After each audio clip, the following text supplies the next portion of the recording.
Okey, kita dah live sekarang. Assalamualaikum warahmatullahi wabarakatuh dan selamat malam kepada semua yang setia menanti di depan PC anda, di depan smartphone anda untuk rancangan malam ini, benda biasa dibawa ke tengah. So basically malam ni topik kita ialah menembusi pasaran luar negara. Menembusi pasaran luar negara, betul. So malam ni saya ajak bersama kami dalam rancangan ini ialah saudara Azizul Hakimi dan juga saudara Syamsul Kamar, ataupun kalau saya jumpa dia sebagai dia shoot je. And so a little bit of tentang mereka berdua. Macam saudara Hakimi, dia sedang menerajui sebuah program iaitu niaga di Jepun, memperkenalkan produk-produk Malaysia, usahawan-usahawan Malaysia, sama ada produk ataupun perkhidmatan untuk dipasarkan ke pasaran Jepun. Dan kemudian kita ada saudara Syamsul ataupun Shun yang beberapa tahun lepas giat memperkenalkan orang kata dan membuka laluan ke pasaran Kazakhstan. Betul ya? Betul ya? Okey. Jadi sebelum kita bermula, mungkin boleh kembangkan sikit, ceritakan sikit profil sejak diri saudara. Mungkin kita mulakan dengan Syamsul. Okey, Assalamualaikum warahmatullahi wabarakatuh pada semua yang menonton. Saya ingat makin lama mungkin makin ramai lah kot. Ataupun yang tak menonton secara live nanti akan menonton secara ni lah, recorded. Terima kasih pada penganjur rancangan Benda Biasa Dibawa ke Tengah. Satu inisiatif yang sangat baik, especially dalam keadaan macam-macam isu berlaku kan, global, domestik, dan juga dengan promotekan banyak online discussion macam ni kan, sesuai dengan norma baru. Dan saya Syamsul Kamar, macam yang tadi Jamali sebut sebagai nama biasa kawan-kawan panggil Shun lah, Syamsul Kamar. Saya merupakan seorang peguam dan saya menerajui firma saya sendiri. Tengok di baju saya ni CSQ Law. Tapi yang dekat atas ni saya kena tutup sikit sebab orang takut Kota Kinabalu sekarang tengah COVID. Kan? Tak apa, tak boleh jangkit online, dia tak boleh jangkit online. Kan? Kebetulan sebelum pilihan raya negeri iaitu saya dan tim saya CSQ Law, kami telah pun mengadakan retreat di Kota Kinabalu. Lepas 2 hari, 3 hari kami balik election dan meletup COVID kat sana. Kan? So alhamdulillah diselamatkan oleh Allah. Cuma kalau daripada perspektif malam ni, saya nak berkongsilah pengalaman sebab macam yang saudara Jamali tadi dah intro bahawa beberapa tahun kebelakang ni melalui firma guaman saya, kita telah expand dan pada tahun lepas kita dah berjaya buka kita punya cawangan antarabangsa pertama di Astana, Kazakhstan. Alhamdulillah. Bagi firma guaman, benda ni bukan biasa lah di Malaysia untuk expand di luar negara. Betul. Sebab kita tahu bahawa ada perbezaan undang-undang dan sebagainya. Okay. Cukup dulu setakat dulu saya bagi pada rakan saya pula Hakimi untuk intro diri dia. Kalau tidak nanti saya pula control rancangan ni. Okay. Silakan. Okay, Assalamualaikum warahmatullahi wabarakatuh dan selamat malam. Itulah kan, kalau nak macam apa, kalau nak cerita pasal pengalaman Tuan Shun ni, saya rasa kena ada satu hari khusus untuk dia. Dia tak boleh campur-campur. Panjang gitu.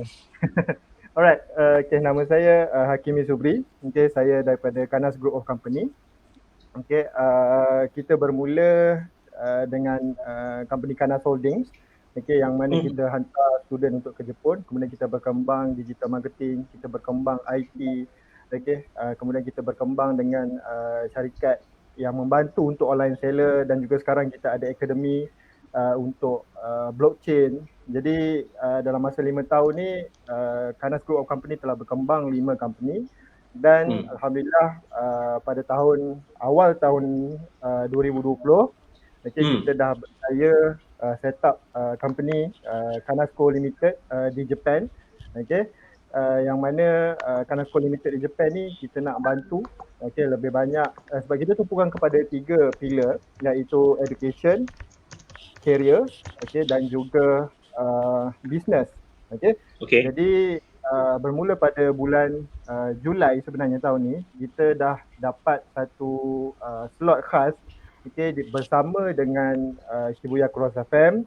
Shibuya Cross FM ni merupakan salah satu radio, saluran radio di Jepun, yang mana kita mempromosikan bisnes, kita mempromosikan servis, produk dan juga servis daripada Malaysia di Jepun, dan juga daripada Jepun, produk dan juga servis daripada Jepun ke Malaysia. Dia ada satu platform baru yang kita test untuk bagi peluang kepada semua business owner, service owner yang tak perlu nak travel pun, sebab kita boleh bantu anda, tak perlu nak travel pergi Jepun pun, untuk kembangkan bisnes anda. Alright. So ini adalah satu program. Sebenarnya kita plan sampai bulan 12 kita nak test. Tapi alhamdulillah 2-3 hari lepas kita dapat confirmation nak sambung lagi tahun depan. So lebih banyak slot kita akan dapat. Jadi saya sangat-sangat mengharapkan lebih ramai product owner dan business owner daripada Malaysia menyertai apa program yang kita nak buat. Kita tumpu kepada dua, iaitu scale up dan juga startup. Itu sikit sebanyaklah apa yang kami buat di bawah Kanas Group of Japan, Kanas Group of Company niaga di Jepun. Terima kasih. Still dengan hati ni saya nak tanya, sebab dia menarik, sebab kalau tadi saya boleh bayangkan Samsul punya kesukaran ini sebab dia buka firma guaman di Kazakhstan, dan macam kita tahu undang-undang, taxation, everything sangat berbeza setiap negara. Itu ialah cabaran kalau kita buka orang kata syarikat guaman di sesebuah negara lain. Tapi untuk niaga di Jepun ni, sebab dia ke Jepun, kadang-kadang antara benda yang kita fikirkan bila kita nak bawa sesuatu produk ataupun services ke sesebuah negara tu, kita duk fikirkan negara ni perlu tak apa yang kita bawa tu, dan apa kata lebih-lebih lagi Jepun, sebab Jepun tu kita tahu teknologi advancement dia tinggi dan sebagainya. Jadi kadang-kadang kita berfikir produk aku ni sesuai tak untuk Jepun dan sebagainya. Kalau yang tu macam mana Hakim, korang handle untuk orang kata pinpoint produk apa yang sesuai dibawa ke Jepun? Itu macam mana? Okay, so bagi saya lah, macam kita di Malaysia, kita ada banyak sumber-sumber sumber alam kan, natural resources kita banyak, tapi apa kurang dari segi knowledge macam mana kita nak olah dia menjadi lebih baik. So di Jepun ni natural resource tak banyak, minyak pun tak ada, gas apa pun tak ada, kemudian most of the material banyaknya memang kena diimport. Tapi apa yang mereka ada, adalah know-how, teknologi. So apa yang kami cuba buat adalah kita nak gabungkan know-how yang mereka ada dengan natural resource yang kita ada, supaya kita boleh belajar sesuatu untuk kita olahkan apa yang kita ada ni menjadi lebih baik. Alright. Untuk Syamsul, so macam apa yang membuatkan kau rasa macam nak bawa nak buka sebuah firma guaman di Kazakhstan, dengan semua halangan, especially law lah, macam memang totally different. So what makes you think that macam ataupun drives you to open up a law firm in Kazakhstan? Maksud tu apa kau fikir sebenarnya? Dia cerita dia panjang kan, tapi orang selalu duduk ingat nak buka bisnes Kazakhstan ni sebab orang kata perempuan Kazakhstan ni cantik. Itulah, aku duk fikir macam tu. Memang kan, saya dah agak kan, bila bagi tahu dekat klien ke even baru first time jumpa pun kata saya buka office Kazakhstan, saya nak follow lepas ni boleh kan. Kan, tapi apa-apa pun kita niat kena betul kan. Niat kena betul. Tapi saya nanti orang lain tak bagi pula. Yang tu kita cerita PM tepi jalan nanti kan.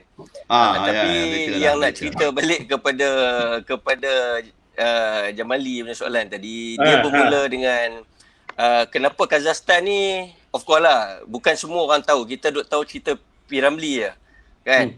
Dia kata apa Gohik Gostan kan, cerita 3 orang selalu bila saya jaga orang make fun. Tapi sebenarnya Kazakhstan ni sebenarnya saya melihat dia bukan sebagai Kazakhstan saja, dari segi strategic thinking yang saya dan tim saya lah, firma saya melihat Kazakhstan ni sebagai gateway kepada satu region yang dinamakan Central Asia tu. Yang besar. Dia kita panggil sebagai Asia Tengah tu. Dia macam mana Malaysia cuba play role dia sebagai gateway kepada ASEAN. So saya melihat Kazakhstan adalah gateway kepada Central Asia yang pada saya adalah untapped market, kawasan yang sangat kaya dengan khazanah, sejarah dan juga hasil bumi yang ramai orang tak pay attention because maybe sejarah dia yang panjang lah, bila dia telah dijajah oleh Soviet for almost 100 years kan, dia hilang identiti dia kan, dia dulu kalau kita ikut region-region macam Kazakhstan ni semua melahirkan tokoh-tokoh ilmuwan Islam yang besar macam Ibnu Sina, Ibnu Al-Farabi dan sebagainya kan. So maksud dia sejarah dia ni orang sedikit pandai pada Kazakhstan ni kan. Dan kalau kita tengok negara sebelah dia adalah Uzbekistan. Tapi balik kepada sebagai firma guaman, sebagai lawyer, kenapa nak pergi ke sana? Sebab kalau kepada siapa yang belajar undang-undang ataupun ialah yang ada pengetahuan am yang baik, kita tahu bahawa Malaysia ni kita mengamalkan common law system yang mana kita ambil, kita import daripada England kan. Berbeza dengan negara-negara di sebelah sana di Asia Tengah, undang-undang mereka ni adalah civil law system. Jadi memang takkanlah lawyer-lawyer daripada common law countries pergi dan praktis di negara civil law system, kerana perbezaan undang-undang yang sangat ketara lah kan. Kalau even dia tak payah jauh, you pergi Indonesia saja, undang-undang Indonesia pun dah totally different daripada kita. Dia ada civil law system dia kan. Kita mungkin sama dengan Singapura kan, sebab kita mengambil daripada acuan UK kan. Tapi apa yang menariknya berlaku pada Kazakhstan dalam tempoh 2-3 tahun ni, yang kenapa kami akhirnya pergi ke sana, adalah tiba-tiba kerajaan dia di bawah pimpinan Presiden Nursultan Nazarbayev kan. Nursultan Nazarbayev satu hari agaknya dia bangun pagi, bekas biras lah, masih biras Najib kan? Biras, yes. Agaknya satu pagi dia bangun tidur, dia rasa dia nak buat satu, they call it special economic zone dekat capital city dia. Dulu nama Astana, sekarang dah nama dia Nursultan kan. So bila dia create that special economic zone, dia nak tarik pelaburan-pelaburan daripada negara-negara, especially negara-negara Islam, because dia masa tu kan hype Islamic finance, semua cakap pasal Islamic finance. Bila oil price jatuh pada sekitar 2015, Kazakhstan ni dia adalah antara negara pengeluar minyak yang besar di dunia. Dia even adalah the third largest exporter of gas dan juga pengeluar uranium terbesar di dunia kan. So bila dia hilang hasil negara dia which is petroleum, dia akhirnya terpaksa explore dan diversify ekonomi dia. So dia mencarilah ekonomi macam mana kita nak diversify. Jadi Nazarbayev keluarkan idea kita buat satu special economic zone yang dinamakan Astana International Financial Center, AIFC, yang dia dah launch pada 2018. Dan untuk secara strategiknya nak menarik pelaburan-pelaburan yang syariah compliance lah daripada negara-negara Arab, negara-negara kaya lah kan, untuk datang melabur Kazakhstan. Dan antara bidang-bidang yang dia letakkan macam fintech, macam bidang-bidang melibatkan green finance kan. So dia create benda ni, dan dia tahu bahawa dalam syariah compliant contract lebih kurang 90% kontrak dibuat di bawah common law jurisdiction. Jadi kalau dia nak attract, dia tak boleh pakai current civil law system. Jadi dia terpaksa untuk AIFC ni saja, financial center dia saja, apply common law system. Maka di situlah kami ni firma yang kecil je dekat Malaysia ni. Firma saya kalau The Chambers of Samsul Kamar CSQ Law ni mungkin tak ramai orang kenal lah. Hakimi mungkin kenal lah kan. Tapi jiwa kita besar, kita nampak potential di sana, dan kebetulan expertise saya dan juga tim saya dalam kewangan Islam. Kebetulan tahun 2008 sewaktu masa tu saya praktis di firma terbesar di Malaysia, Zaid Ibrahim & Co. So memang salah satu projek yang saya buat adalah di Kazakhstan. So daripada situ saya dah belajar lah macam mana cara kita nak buat konsultansi apa semua. Dan kita adalah konsultan yang pertama yang create the Islamic banking law di Kazakhstan back in 2008. So jadi sejarahnya adalah bermula pada bila dia announce bahawa this initiative AIFC back in 2018 dan dia kata dia akan apply the common law system. Jadi kita tahu itu adalah satu opportunity kepada firma-firma daripada common law countries untuk pergi dan provide the service di sana. Itu untuk ni lah. Macam mana kita boleh mula dari sana. Dia yang penting tu nampak opportunity tu dan grab the opportunity. Itu salah satu benda yang penting juga dalam mengembangkan bisnes, terutamanya ke pasaran antarabangsa. Okey, ni nak tanya ni. Antara dia kalau macam Sun dia bawa services. Now we talk about exporting product. Selalunya antara menjadi masalah kepada peniaga, terutamanya peniaga Bumi Putra, ialah kadang-kadang MOQ ataupun kuantiti yang diminta oleh sesebuah negara itu kadang-kadang tinggi. Kadang-kadang Bumi Putra kita, especially Bumi Putra punya peniaga, dia tak dapat meet the demand. So macam dia terpaksa lepaskan peluang tu. Tetapi saya nampak macam apa yang niaga di Jepun buat totally different. Sebab macam dan semua orang tahu kalau nak masuk Jepun ni sangatlah ketat dan sebagainya. So how do you break this barrier dalam you bawa you punya client punya products ke Jepun? Boleh share sikit tak? Okay, boleh. Alright, so macam biasa dia halangan terbesar dia untuk setiap business lah, product owner, service owner untuk mereka ni masuk ke Jepun adalah first dia akan takut dari segi dana lah, modal yang diorang perlukan. Okay. Tapi sebenarnya Jepun ni market sangat-sangat menarik. Okay, kenapa saya kata menarik? Kita tahu dia punya dari segi population dia ada dalam 120 juta, 30 juta. Maksudnya 4 kali ganda daripada Malaysia. Kemudian Jepun juga dia bermusim. Iklim dia bermusim, dia 4 musim. Ada musim sejuk, musim luruh, musim bunga, musim panas. Jadi kita ada 4 different opportunity untuk kita slide in kita punya produk, kita punya servis kat dalam tu. Jadi in term of chances tu lebih tinggi. Alright. So macam mana konsep yang kita bawa adalah kita tak pergi G2G, kita tak pergi B2B. Okay. Produk yang kita nak bawa, kita akan do first validation market ni through program yang kita buat bersama dengan stesen radio. Yang mana bila kita introducekan produk kita bawah stesen radio, kita akan directly go to the customer.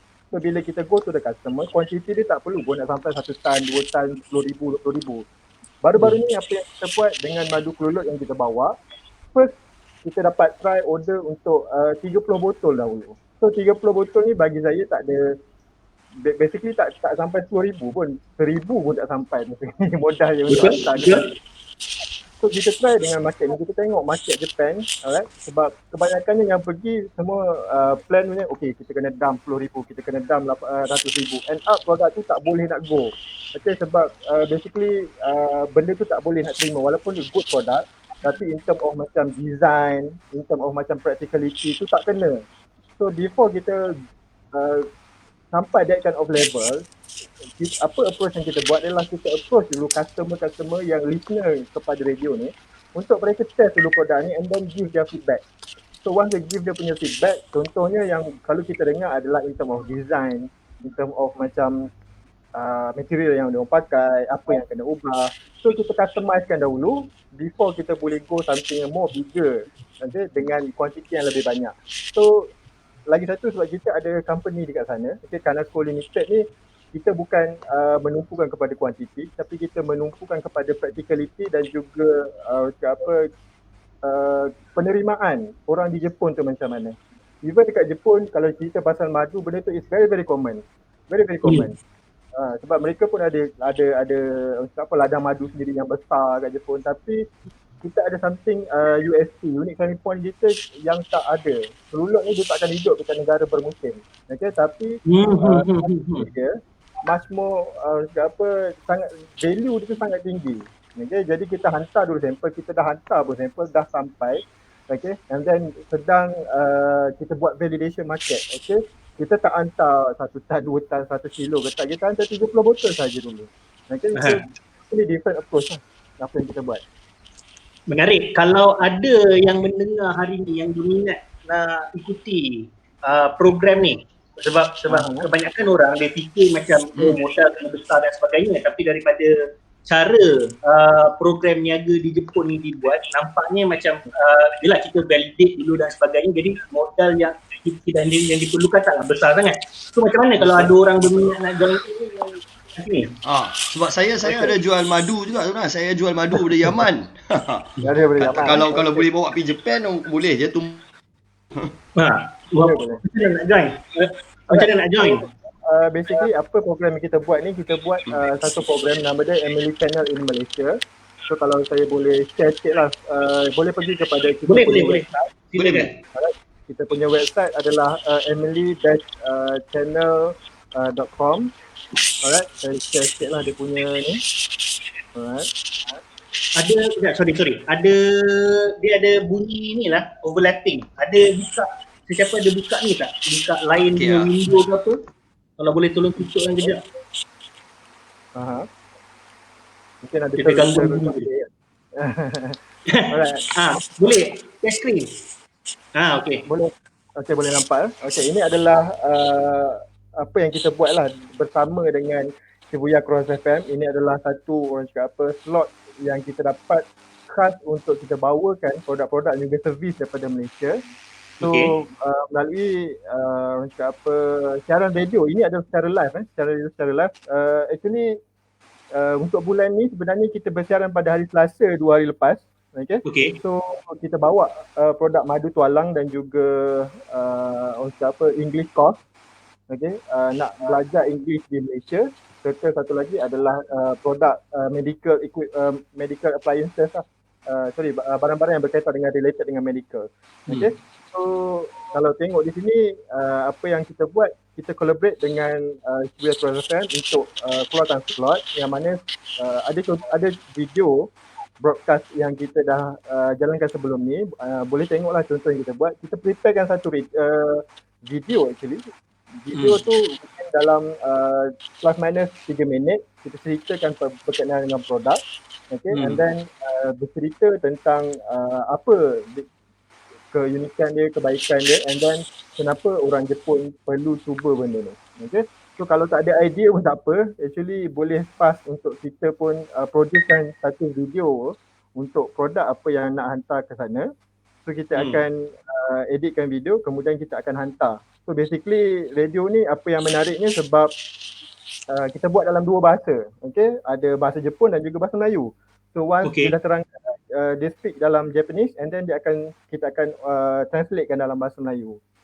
Okay. So dia akan ada 2 way of communication lah, dia bukan just 1 way punya communication. So ni kalau nak daftar di website ni lah.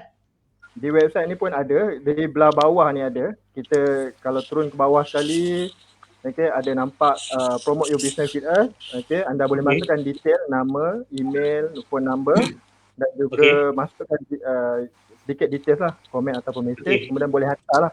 So daripada pihak kami nanti akan kami hubungi lah.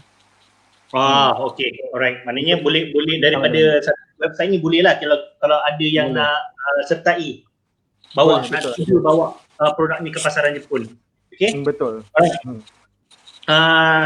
Aku ada banyak soalan ni, tapi Khalid, kau ada apa-apa tak nak ni? Yang commute. Sorry, aku punya soalan just is it possible kalau kita nak terlibat ni we don't have to go there per se. Barang je pergi and kita boleh duduk sini buka website je ke. So no need to be presence there. I mean you will be our presence something like mewakili kita lah. Okay, betul. Kita ada wakil kat sana lah untuk bantu in term of bagi consultation and then bantu untuk in term of marketing. Sebab kita punya end goal untuk program sebenarnya kita nak wujudkan satu Malaysia Mall. Kita boleh start dengan satu e-commerce ada e-commerce ni kita bergabung dengan e-commerce yang sedia ada di Jepun. Tapi of course lah kita nak kena ada pool of produk dan juga servis dulu lah. Alright, so sekarang ni prosesnya saya tengah kumpul sebanyak mungkin produk dan juga servis. Okay. Alright. Okay. Thank you. Okay. Samsul hari ni bila dia share sesi talk malam ni, dia punya post dekat dia punya wall tu menarik. Dia letakkan senarai soalan yang pada saya sangat killer questions lah yang dia letak. Dan yang menariknya, Shun letak soalan pertama dia, kenapa perlu kembangkan empire kita ke luar negara? Itu yang pertama So kalau untuk seseorang yang dia letakkan itu soalan pertama, memang orang kata ambition tu ada, keinginan tu ada, impian tu ada. Boleh share sikit lah Shun, apa yang kau nampak dan apa yang kau ingin membawa CSQ kepada bila kau tembusi pasaran luar negara? Kenapa kena lebarkan empire ke luar negara? Tu nama dia, tu namanya bunuh diri sendiri tu, bagi soalan gila, lepas tu aku kena jawab. Ini soalan kau. Patut aku nak suruh tanya soalan tu dekat Hakimi. Tapi Hakimi dah pandai dah cerita pasal program dia awal sangat. Okay. Boleh. Banyak good point tu. Betul. But to me lah kan, it's very important question to be highlighted juga dan perlu untuk aku jawab pada perspektif aku sebagai orang yang dah melakukan benda ni dan sedang melakukan. Kenapa kita perlu buka empire kita ke luar negara? Dia salah satu sebab adalah kalau dari sudut bisnes, of course the bottom line, macam kalau orang politik, bottom line dia adalah kuasa. Sebab untuk orang bisnes, bottom line adalah profit. Betul. So macam mana kita dapat profit? Profit kita dapat dengan ambil formula bahawa lagi ramai customer base, lagi besar customer base, lagi peluang untuk buat profit tu lebih tinggi. Jadi sebab itulah ideanya kenapa kita nak kena pergi, kalau boleh, kalau biasa berniaga di kampung kan, niaga di, kata saya aku orang Kedah kan, niaga di Alustar kan, Alustar ada maybe 500,000 orang kan, tapi kalau berniaga di Kedah dah ada 2 juta orang, berniaga di Malaysia dah ada 30 juta orang. Betul. Tapi kalau expand ke overseas, lagilah besar customer base dia, lagi besar orang yang nak beli pada kita. Itu pemahaman ekonomi yang basic dan simple lah. Kenapa orang nak explore ke overseas, bukan saja nak pergi mencipta mautnya macam dekat Kazakhstan ni. Bukan calang-calang orang sebab kat Kazakhstan Astana, the capital city tu, adalah the second coldest city in the world. Oh my god. Aku pergi sana dia punya winter can go as low as -50, -50, dan personally I was there and I had experienced the weather dalam -33, -36. Memang aku tak boleh nak highlight because pada kita sejuk tu peti ais, sebab peti ais kita tu kosong kan. So ini adalah -33, 35, yang mana kalau keluar kita tak pakai snow cap ke, telinga boleh putus kan. So bayangkan ada kes kematian dekat tengah jalan because under that weather, kereta rosak, tak boleh nak keluar, nak repair because dia tak bawa jaket sebab dia ingat dia just naik kereta kan. So mati because kesejukan. So those are the challenges tau. Kalau kita pergi bukan dengan satu matlamat dan vision yang betul, maka kita takkan bertahan lah kan. Macam my team and I, kita dah berada pada sana, kita dah explore since 2008 kan. Maksud dia tahun ni adalah tahun ke-12, tapi tahun ni kita tak dapat pergi kan because COVID. So myself, kenapa I feel that we need, at least kita kena ada cita-cita ni, because to me saya nak promote negara saya, Malaysia kan, because saya rasa orang Malaysia ni sebenarnya kita ada banyak idea yang bagus. Orang Malaysia ni bijak-bijak, pandai-pandai, kita pelik Kan? Kalau orang putih tengok kita pun kan, orang impress. Yalah, kita je bangsa yang boleh naik motor buat Superman. Kan? Bangsa lain tak ada buat macam tu. Kan? So Malaysia ni, kita memang a creative people, but the only problem adalah kita ni tak pandai marketing. Yes. We do not know how to promote ourselves because kita diajar culture kita jangan riak, jangan action, jangan cakap besar, jangan pandai gebang. Tapi Mak Saleh itulah kekuatan dia. Mak Saleh itulah kekuatan dia pandai gebang. Masalah dia pandai goreng Melayu tu assertive tapi kita panggil negatively. Betul. Kenapa saya boleh kata macam ni? Because bila kita masuk international bid, firm saya masuk international bid untuk let's say kita nak buat consultancy. Recently, alhamdulillah kita baru menang satu consultation bid under IDB. Kita masuk atas nama firm kita, CSQ Law. Dan kita lawan dengan konsultan daripada Europe, US, daripada Middle East. Yang mana diorang ni kebanyakan ni American. So when it comes to substance, Islamic finance, so obviously kita lah because we are Muslim, kan? We know the Quran, we can basically know the verse of Quran. Lepas tu kita faham the principle, kita embrace the principle of Islamic finance to wholeheartedly. Kan? Because that's not only economic punya motivation but also religious. Kan? Right. But American consultant pun sebenarnya because of dia punya confident, dia pandai gebang, dia pandai goreng. Jadi looks very confident. But still sebenarnya kalau kita berani, we have that self confidence very high, kita sentiasa boleh compete sebenarnya. Kita sentiasa boleh compete. Dan alhamdulillah kita orang got the highest score for that bidding kan. So berbalik pada tadilah, saya punya clear vision bahawa to me bila saya bawa brand firm saya bawa brand Malaysia. And itu adalah peluang untuk saya cerita tentang negara saya. Kan, okay, Malaysia ni. Dan dalam Islamic Finance, Malaysia ni dianggap sebagai negara yang pelopor. Kita adalah one of the biggest market. We are the largest sukuk issuer in the world. Kan? Jadi orang look up to us.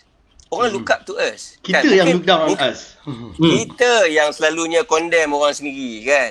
Tapi saya tahu cabaran macam Hakimi dan Kanas different di Jepun. Because Jepun adalah market yang saturated, everybody goes there. Kan? So dia orang terpaksa mencari apa lagi space yang ada. Tapi macam di Kazakhstan ni basically kita pergi tu dan kita bersaing dengan diri sendiri. Yang tu yang saya suka. Dan kenapa saya kalau malam ni ada yang menonton dan lepas ni menonton, saya nak supaya kita buka minda kita. Kan? Mindset kita kena besar. Barulah kita boleh berniaga besar. Shun, lepas ni mungkin boleh buat dengan Kanas niaga di Kazakhstan. Itu sebenarnya kita dah mulakan dengan Kanas kan. Tapi ada problem sikit, sangkut sikit first investment hari tu. Kan kita tengah adalah biasalah kan dalam mana-mana investment pun ada hiccup je. Kan tapi memanglah Kanas adalah rakan partner yang faham benda-benda yang macam cross border macam ni kan. Tapi macam aku kata tadi, the focus is not just Kazakhstan sebenarnya. Another interesting market yang tengah booming sekarang ni adalah Uzbekistan. Sebab Kazakhstan ada lebih kurang 18.3 juta population. But Uzbekistan ada 33 juta population. So much bigger. Yes. Much bigger. Dia orang lebih I would say lebih tourism friendly, lebih dekat dengan Malaysia. Dari segi dia punya culture tu dia lebih Islamik sikitlah sebab Kazakhstan ni dia more kepada apa dia panggil tu Tatar, Russian style. Ramai yang tak bawa pergi Kazakhstan ni. Takut salah orang, takut orang duk tengok cerita Borat tu dia ingat Kazakhstan macam Borat tu. Kena clear yang Borat tu fiction je. Kepada siapa yang berhasrat nak ikut saya Kazakhstan tapi dengan niat nak mencari jodoh kat sana, saya bagi tahu siap-siap undang-undang dia. Undang-undang dekat sana poligami haram. Tidak boleh kahwin lebih daripada satu. So kena bagi tahu. Tapi ada cara dia. Kita sebagai lawyer kita boleh advise macam mana kita nak simplify the law. Anyway, sebenarnya apa yang kau share tadi dalam ni banyak benda sebenarnya, banyak key points and benda tu bertukar satu-satu kan. Aku sampai lost apa orang kata apa ni. Tapi aku ingat dua. Satu ialah kita sebagai orang Malaysia, kita kena ada juga rasa patriotism ataupun tanggungjawab. Sebenarnya bila kita bawa kita punya perniagaan ke luar negara, basically that's patriotism, memperkenalkan negara kita dan sebagainya. Dan jangan lupa juga benda tu di Malaysia penjenamaan tu penting. Jadi bila orang tanya, kau punya produk dah sampai mana? Produk aku dah sampai Jepun. Benda tu satu benda yang satu benda yang menarik dan satu benda yang macam, dan orang berfikir macam kalau orang Jepun pun guna, why not aku? Benda tu tu. So itu antaranya lah. Tapi yang lebih best point kau tadi tu ialah tentang musim. Okay, kalau macam dekat Kazakhstan, it's extremely cold, and then dekat Jepun kita ada 4 musim. Okay, dia mengingatkan aku kepada kata-kata seorang rakan yang daripada UK lah. Dia kata kat aku, dia kata you Malaysians are so blessed. Dia kata because in our country we have 4 seasons. Dia kata nak bless tanam tu. nak tanam tanaman apa benda semua susah. Tapi Malaysia ni dia kata sangat orang kata beruntung lah. Ada rain all year long, humidity bagus, pencahayaan bagus dan sebagainya. Dan lebih menariknya Malaysia ni because kita memang terlindung daripada bencana alam. Yes. Kalau pernah tengok kan seismographic punya activities around our region kan, memang kita terlindung, kita terjaga daripada taufan ke, daripada benda semua kan. Tetapi so dia kata kat aku satu benda ni yang buat aku trigger. Dia kata kalau orang Malaysia ni mati ke buluh, dia kata memang kelakar. Kalau orang Malaysia mati ke buluh memang kelakar. Kalau orang Malaysia ni miskin memang kelakar. Dia kata sebab kau tanam apa saja hidup. Dan macam Hakimi cakap tadi, sebenarnya macam negara macam Jepun sebenarnya sangat memerlukan bahan mentah. And correct me if I'm wrong Hakimi, kebanyakan Jepun ni dia diimport barang mentah daripada negara-negara macam Vietnam, Thailand, betul tak? Filipin, benda-benda yang raw material ni banyak lah. Raw materials kan. And benda ni mungkin satu benda yang kita boleh explore sebab aku nampak sekarang pun ramai nak ke arah pertanian dan sebagainya. Benda yang salah satu market yang kita boleh explore. Dekat ni. Okay, aku pula Daniel banyak cakap, tapi aku nak share satu benda lagi. Ini ialah masa di UTM. Dia kata orang Jepun ni bila dia datang Malaysia, dia kata dia jamu dengan pisang pun dia makan macam best gila sebab dekat Jepun pisang mahal. Dan kita pisang macam kita ambil panggil jiran-jiranan, ambil lah standar apa benda semua kan. So macam tapi dekat Jepun pisang mahal gila. So dia datang sini dia makan macam macam dapat makan makanan mahal dekat sini kan. Dan satu lagi ialah dia kata dia teringin sangat nak tengok pokok ubi kayu. Dia ambil gambar, bila jumpa pokok ubi kayu kan, ambil gambar, inilah pokok ubi kayu, dia post dekat social media dekat Jepun dan sebagainya kan. Benda tu kan. So sebenarnya orang Jepun banyak memerlukan orang kata bahan mentah. Itu something. Okay, mungkin Hakimi anda niaga di Jepun, pernah try ke bawa orang kata bahan mentah untuk sebab sekarang ni kebanyakan yang aku tahu kau banyak macam produk siap ke sana. Tapi ada tak cuba untuk bawa bahan-bahan mentah yang pertama ataupun mungkin mengajak pelabur Jepun datang ke Malaysia untuk melabur dalam bidang pertanian dan sebagainya? Alright, so untuk barang mentah actually macam madu pun dia dikira bahan mentah lah kan sebab dia tak ada proses apa-apa. Dia still raw untuk dihantar. So dari segi pertanian macam mana Jepun encounter dengan four season ni, dia memang akan buat greenhouse betul-betul kan. And then betul lah cakap barang contohnya dulu saya ingat lagi kalau nak beli tembikai tu memang musim panas dia ada. So sebiji tu pun paling murah RM50-60, which is kilo kadang RM45 kan. Tapi di Jepun kan sebiji RM50-60.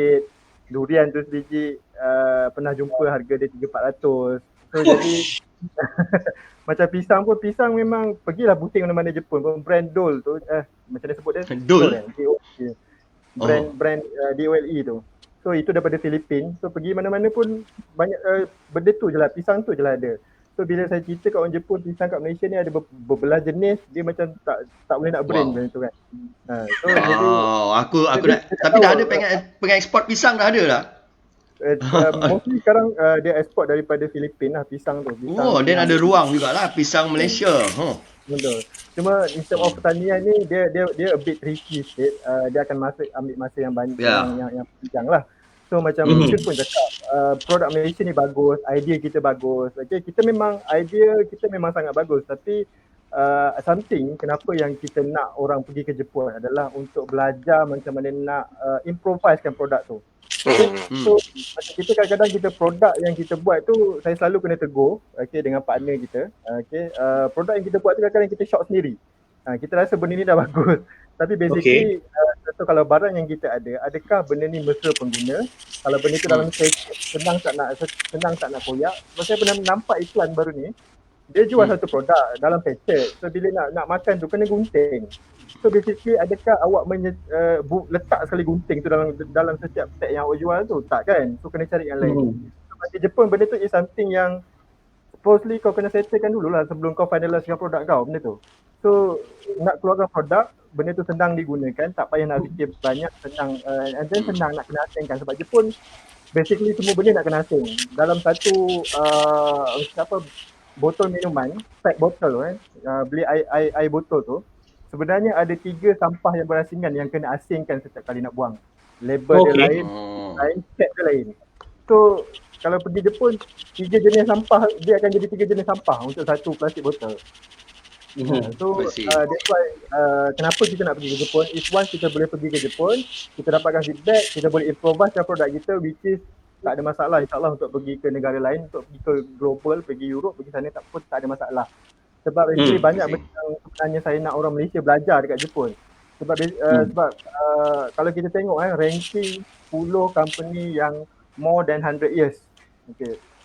Top 10 saya rasa 80% macam tu dia memang daripada Jepun. In fact, yang paling lama operate dekat muka bumi ni pun is from Jepun. Wow. So, yang orang Malaysia boleh belajar dekat sana. Kenapa tak pergi negara lain? Kenapa nak pergi Jepun untuk kalau nak improvisekan produk dan servis kita? So itu apa yang kita tengok. Okay? Itu apa yang saya nampak, apa yang kita boleh belajar dekat situ.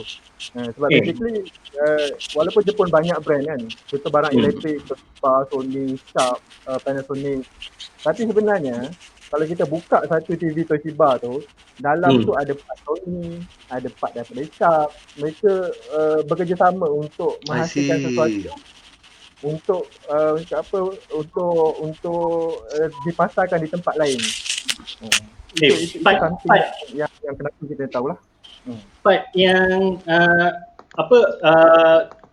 syarikat yang mampu bertahan 100 tahun, lebih daripada 100 tahun tu menarik. Sebab dalam mukadimah Holden dia kata generasi manusia ni dia selalunya paling dia dalam ketamudanan manusia ni dia dalam 3 generasi je lepas tu dia hancur. Ada kemungkinan untuk hancur dan 3 generasi ni basically dia kata around 120 years. Kalau ada company yang bertahan selama 100 tahun dan lebih, ia bermakna dia ada satu prinsipal, satu ideologi, satu sistem SOP yang bagus untuk kekalkan. Sebab it's not easy tau.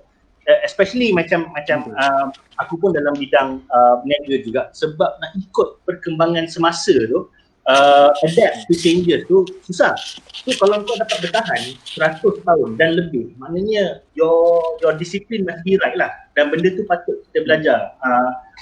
Tunggu engkau lah tulis satu buku Secrets of Dewan Monopoli. Even kalau contoh company kereta Suzuki pun dah 100 tahun. Walaupun sekarang orang cakap atas itu bukan nama Suzuki kan, tapi kenapa nama itu boleh lebih 100 tahun. But now sekarang pandemic, so I think banyak ekonomi dunia juga dia are starting to consider, dia orang tak enforce lagi, they are starting to consider protectionism. Macam kalau kau bawa daripada negara luar ada tarif, and kalau negara dia nak ekspor keluar ada subsidi. Do you see this in your country, in Japan ke, in Kazakhstan, maybe they nak slow down because people are trying to protect themselves dalam pandemic ni kan, beli barang dari luar. Do you see this thing happening? Ni siapa nak jawab ni? Either one lah. Samsul pun boleh. Dari segi kalau macam negara-negara dekat macam Central Asia, macam Kazakhstan, Uzbekistan semua, I think they cannot afford to do that because diorang memang memerlukan barang daripada luar untuk masuk. Okay. Because dia punya pembuatan dan penghasilan secara domestik tu masih lagi terhad. Kan? Okay. So dan diorang pun sangat memerlukan barang diorang dieksport keluar. Jadi dalam mana-mana negotiation pun benda tu sangat penting lah. Tak boleh lah you je nak bagi kita orang tak boleh masuk. Kan? So kan cuma macam tu lah bila when it comes to pandemic which is saya rasa pun penting di-highlightkan malam ni. Sebab tajuk very open tapi perlu diletakkan pada latar setting dia, latar masa dia mesti COVID dan pandemic punya situation. Sebab kalau tidak orang kata buat apa nak pergi expand keluar negara musim-musim COVID ni. Baiklah macam Jack Ma kata tahun ni kalau boleh bertahan pun cukup dah. Kan? So kenapa nak pergi expand? Cuma bila kita tengok daripada berdasarkan beberapa report yang dibuat oleh inilah badan-badan antarabangsa kan, macam report pada Deloitte dan sebagainya, kita tahu bahawa melalui pandemik ni every crisis akan create opportunity, enormous opportunity kan, dan bidang-bidang baru, sektor-sektor baru dah mula berkembang dan naik betul-betul ni. Even demand dah jadi more than 200% kan. Macam kita tengok benda-benda simple macam pet products kan, makanan-makanan binatang pasal orang tak boleh keluar kan. Jadi orang order lah makanan kucing. Kawan-kawan saya ada yang sanggup order kucing daripada Kazakhstan.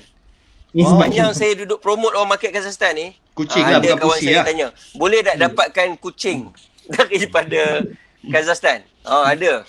Kan? So dia benda-benda macam tu lah. Itu kita tak cerita lagi teknologi dan sebagainya. Kan? So to me dia create new demand. It's not all bad about pandemic dan bukannya jawapannya definitely you cannot expand overseas. You can, tapi mungkin you cannot expand. Maybe you may not be able to expand physically, but you have to consider overseas market for your business. Understand? Okay. Lagi satu question boleh? Apa dia? Lagi satu question, what if non-physical at all? Meaning I open a website ke, and then kalau korang nak order Kazakhstan, anybody in the place or any country for without us being there at all, tak ada wakil kat negara tu, and just open a website dengan Facebook page, social media apa, kita open to the world or any country. Macam mana pula dengan tu? Either Kanas or Samsul? Saya bagi Kimi pula lah jawab. Tak ada, so bagi saya in term of macam dia sedikit berbeza lah. So macam Malaysia sekarang kita government push to the macam kind of digitalization. Sebab kita nampak masa pandemik kalau selama ni yang buat offline tu dia akan mengalami masalah yang besar kalau dia ada satu pandemik yang berlaku macam sekarang lah. So macam di Japan ni sebenarnya e-commerce ni memang dah start lama. Which is kebanyakannya dia tak perlu macam mana cakap, dia punya in term of culture dia terpaksa berubah disebabkan pandemik ni. So dah nampak banyak peningkatan lah daripada segi e-commerce. Boleh kita nak buat e-commerce ni, tapi bagi saya lebih suka untuk bercollaborate. Okay, instead of integrate. So kita kenal orang semua. Betul, kita dapatkan satu partner yang kita boleh collaborate. Saya rasa itu is a better way in term of macam sebab kita nak kena kenal market tempat tu macam mana. Sebab dia tak boleh macam shop sendiri. Saya rasa saya punya betul, dah hebat. Dekat Malaysia kalau ni memang saya nak kalau saya nak terus mencelah daripada jawapan kita tadi. Peguam ni biasa mencelah. Benda-benda yang macam Hakimi cakap tu saya boleh rumuskan pada bila kita nak consider market ataupun nak berniaga di satu tempat. Saya percaya pada elemen 4P. Okay. P yang pertama adalah people. Of course kita kena kenal orang dia. Bahasa apa dia bercakap. Contoh macam di Kazakhstan dia orang bercakap bahasa Kazakh. Bahasa rasmi is bahasa Russia. Itu adalah barrier sebab dia ada tulisan dia pula. Kan? Dia P dia ada jadi R. Dia kena baca macam tu pula. So kita kena kenal dan memahami people dia, orang dia macam mana. Orang kata orang Kazakhstan ni kasar, sombong. Yes, kasar. Tapi sebenarnya tak. Kasar. Tapi sebenarnya tak. Tak. Dia memang kasar dari segi rough lah kan. Rough dari segi kalau bersukan ke ataupun dia fizikal dia besar. Cara dia Tapi cakap dari pun takut dah. Betul. Betul. Tapi sebenarnya dia orang ni adalah macam orang Melayu juga, jenis memuliakan tetamu. Kalau kita tetamu dia akan make sure bawa kita makan di rumah dia, masak, minta isteri dia masak. Itu orang Kazakhstan. Cuma kenapa dia jadi sombong? Bukan dia sombong. Bila dia tak boleh cakap bahasa Inggeris, dia akan jadi rasa bersalah dengan kita. Okay. So sebab tu dia akan cuba avoid untuk face to face dengan kita. So dia jadi defense mechanism lah. Yes. Kita punya pembacaan, sombong lah ni orang Kazakhstan ni. Kan? Tapi sebenarnya tak. Itu kata pentingnya people number one tu. Number two is partner. Macam Hakimi point out, very important. Mana-mana nak berniaga dalam dunia ni, tak kira lah daripada Singapura ke Alaska, kena ada partner lokal. Sangat penting. Kan? Even you nak masuk Indonesia yang almost semua benda sama dengan kita pun, you kena ada seorang. Lagilah kena ada partner kalau Indonesia. Kan? Bapak, ada seorang bapak yang tolong sama you. Yang ketiga, P adalah produk lah. Produk yang you nak exportkan tu, macam yang kita dah highlight tadi, tak boleh shock sendiri apa semua tu, sebenarnya apa? Shock sendiri ni sebab kita suka makan belacan, kita suka makan pedas, kita ingat semua orang nak makan pedas, nak makan belacan. Tapi bila you pergi Jepun, you kena sesuaikan dengan local content. You pergi Kazakhstan, Central Asia, dia orang tak makan benda berkuah, dia orang makan benda kering je. Kan? Dia orang tak suka pedas-pedas ni, dia orang tak makan langsung. Langsung dia tak makan. Tak pedas langsung. So you kena sesuai. Dia memang benda pedas dia tak boleh ambil. Kan? Dia memang susah lah kan. So kita kena sesuaikan dengan produk, mesti sesuai dengan konten. P yang keempat adalah of course dari sudut politik, kita kena tahu politik negara tu. Okay. Kan? Stable ke politik dia ni? Kan macam kat Malaysia sekarang kan. Bila politik tak stable, semua orang takut nak datang. Betul. Kan? Tak tahu bila-bila masa kerajaan boleh jatuh. Kan? Macam di Kazakhstan, yalah dia ada blessing in disguise lah. Bila negara-negara yang autokratik macam Kazakhstan ni, daripada dia merdeka tahun 1991 sampai sekarang, itulah parti dia. Kan? Parti yang dipimpin oleh Nazarbayev. Dan Nazarbayev ni memang king lah dekat Kazakhstan ni. Kan? So politik dia stable lah. Kalau opposition pun mungkin ada 5 orang, 10 orang macam tu lah. Kan? So daripada sudut tu kita tak risau dari segi kestabilan politik dia. So 4 P ni lah boleh, kalau malam ni saya boleh share tips ni, people, partner, product and politics. Benda ni 4 yang saya selalu tengok. Okay, this very good lah. Lain sikit daripada 4 P's of marketing kan. Kita ada soalan dia menarik, tapi soalan dia lebih kepada apa yang Hakimi cakap tadi pasal kena ada USP, unique selling point. Tapi sebab saya ulas sikit lah, sebab pertanyaan daripada Alif ni, dia tanya sebab bila kita cerita pasal unique selling point untuk dibawa ke Jepun tu, terus dia tanya, kalau macam tu minyak lintah boleh tembus tak ke Nippon? Minyak lintah. Dia kata kalau boleh saya nak ternak sekarang ni. So rasanya macam mana kalau Hakimi on USP ni sendiri? Macam mana kita nak detect USP ni sesuai ke tak untuk dibawa ke Jepun? Okay, so basically kalau contoh USP ni lah, di Jepun ni dia lebih suka gunakan something yang macam factual. Dia akan jual something menggunakan data, menggunakan facts, menggunakan hasil research. So andai kata kita ada satu produk, minyak lintah pun okay, andai kata boleh dibuktikan secara saintifik memang benda ni boleh membantu lelaki. Okay, kita jual benda tu, jualkan fact, lab test, okay, and then dia susah untuk jual berdasarkan testimoni. Dia nak benda tu blood test. Macam yang saya sebelum kita hantar madu pun, dia akan tanya berapa kandungan dia, apa yang lebihnya. Dia akan buat satu comparison. So apa yang diperlukan adalah kalau nak cari satu USP tu berdasarkan satu fact. Sebab fact memang fact yang orang tak boleh nak argue benda tu kan. Okay. So tak kisahlah nak kaki Fatimah ke tongkat Ali ke, sebab orang Jepun dia ada satu orang dah tahu dah khasiat tongkat Ali tu. Okay?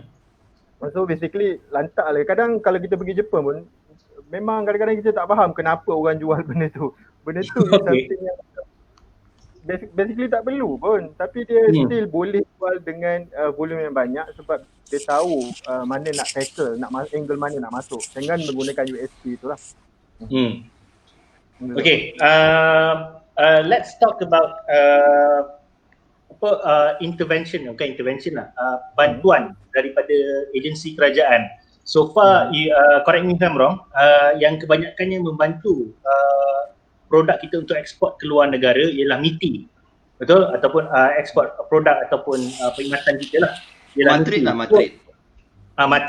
Matrik. Okay. So macam mana penglibatan ataupun kerjasama di antara matrik MITI dengan orang kata macam Shun bawa CSQ ke Kazakhstan ataupun macam Kanas membawa produk ke Jepun? Pertamanya saya memang kena ucap terima kasih kat Matrik lah. Matrik, MITI tu kementerian, di bawah MITI, Matrik bantu boleh turunkan dulu ekspor. Sekejap.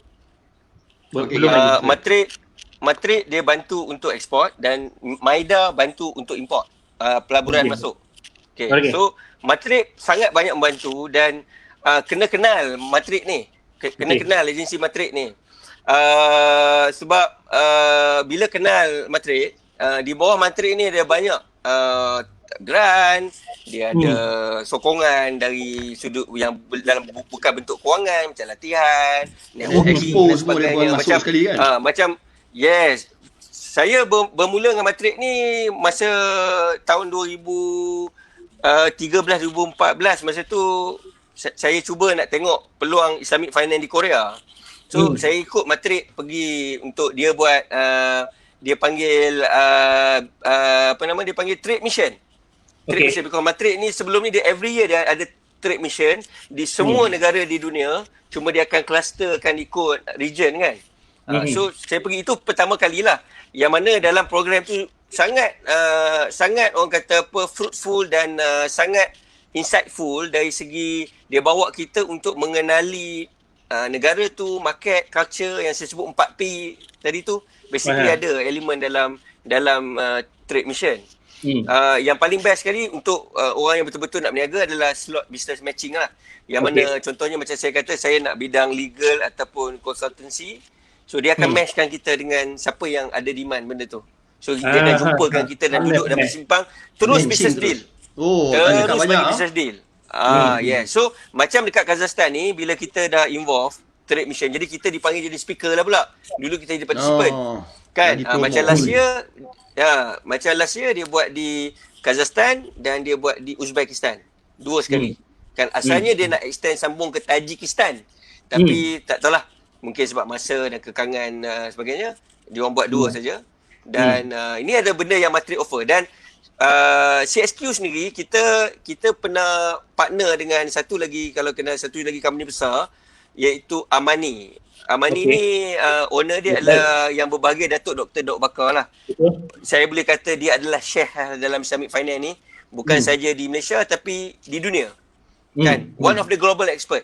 So kita partner dengan dia dan Matrik telah beri kita grant untuk CSQ Law dan juga Amani untuk come out dengan satu report yang cerita detail macam mana nak menggalakkan supaya kalau ada Malaysia company yang nak offer ancillary services macam accounting ke tax ke yang sama macam legal dan syariah, boleh baca report kita. So kita dapat grant melalui itu. Ini antara benda yang saya nampak kita kena berkawan dengan Matrik. Pertama mungkin dapat information daripada website Matrik lah dan jadi Matrik member. Dia boleh register terus percuma, tak payah bayar, jadi Matrik member. You akan dapat semua information pasal Matrik. Kan? Dan yang satu lagi yang kalau tips saya boleh bagi adalah cuba kenal trade commissioner. Sebab Matrik ni di setiap negara dia ada letak dia punya trade commissioner, Pesuruhjaya Dagang. Kan? Yang mana dia orang ni lah mewakili Matrik dan dia orang akan ada di negara tersebut. Contoh macam di Jepun kita ada TC kita, di Kazakhstan kita ada trade commissioner kita. Mr. Suresh Kumar. Yes, Mr. Suresh. You boleh email saja kepada dia. Email dulu pada dia untuk dapatkan query. Yes.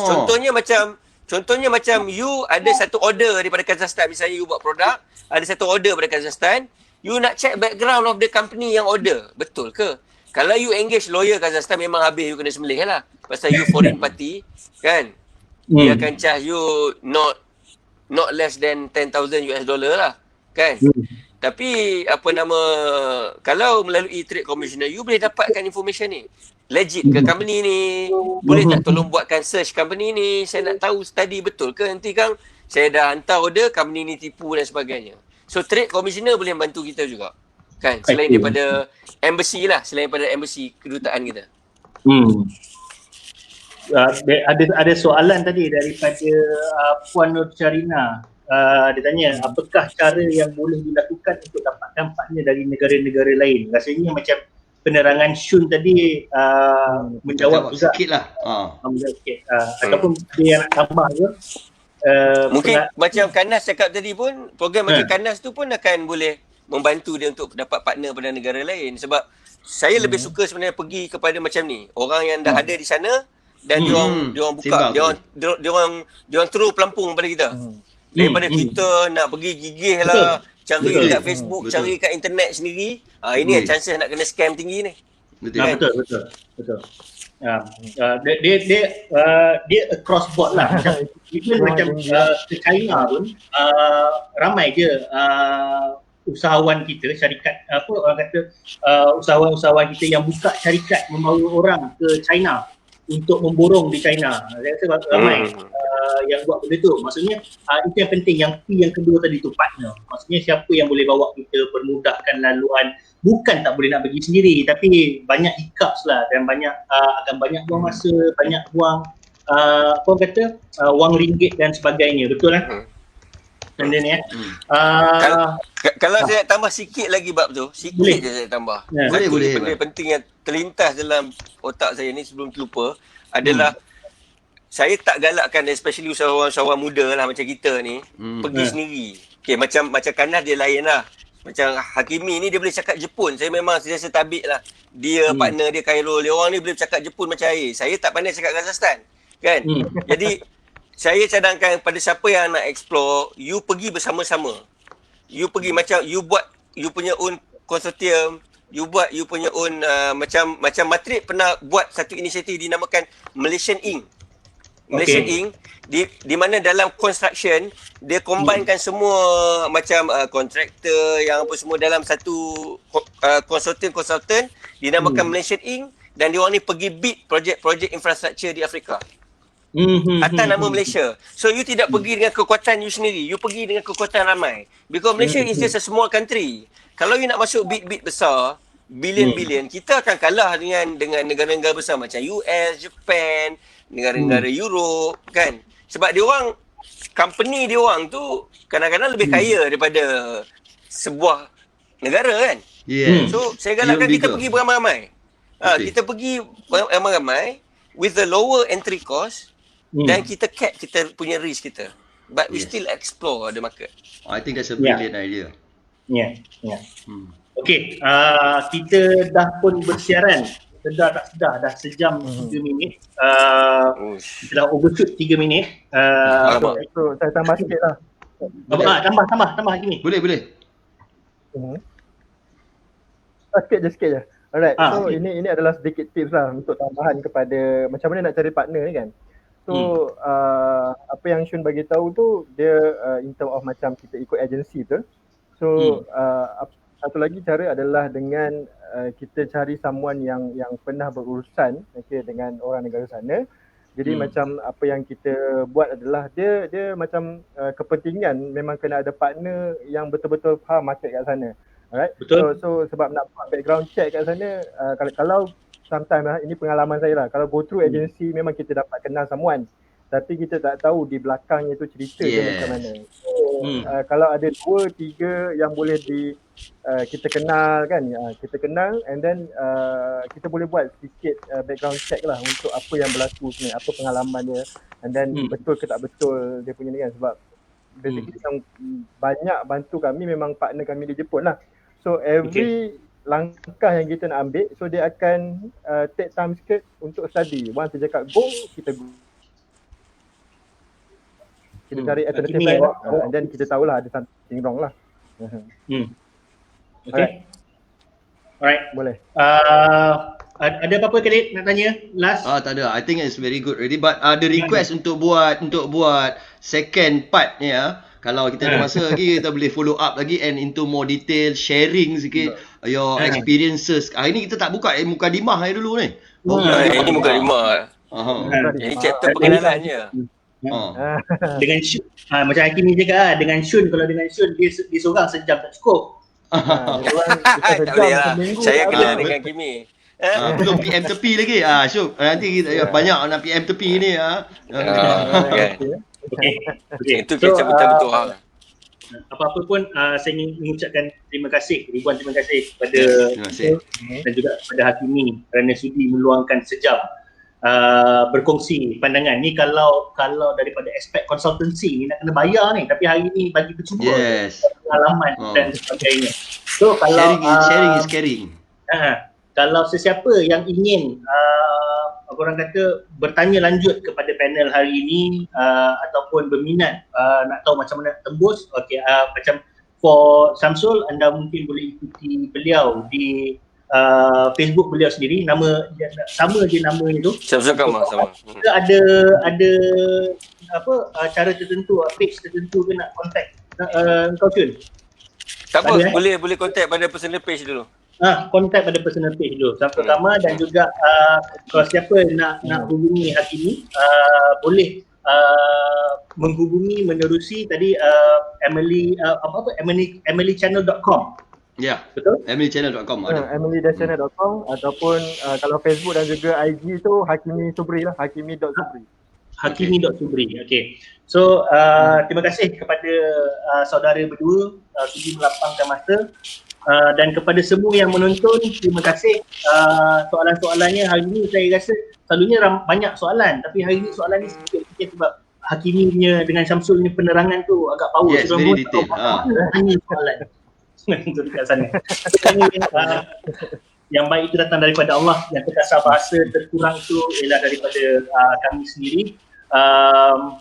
Esok kita ada sedikit sebab esok hari yang penting buat Malaysia, pembentangan belanjawan. Yang ni pembentangan belanjawan ni penting untuk kita ke depan, nak tengok macam mana. So di My Sense kita akan cuba bawa secara langsung, bukan secara langsung lah, basically kita akan update apakah key point dalam belanjawan. Harapnya malam esok kita dapat dalam rancangan ini juga untuk bincangkan tentang belanjawan 2021. Terima kasih semua sekali lagi. Dan itu saja. Terima kasih Syamsul, Hakimi. Terima kasih Tuan Ali dan juga Tuan Khalid. Assalamualaikum warahmatullahi wabarakatuh. Roger and out.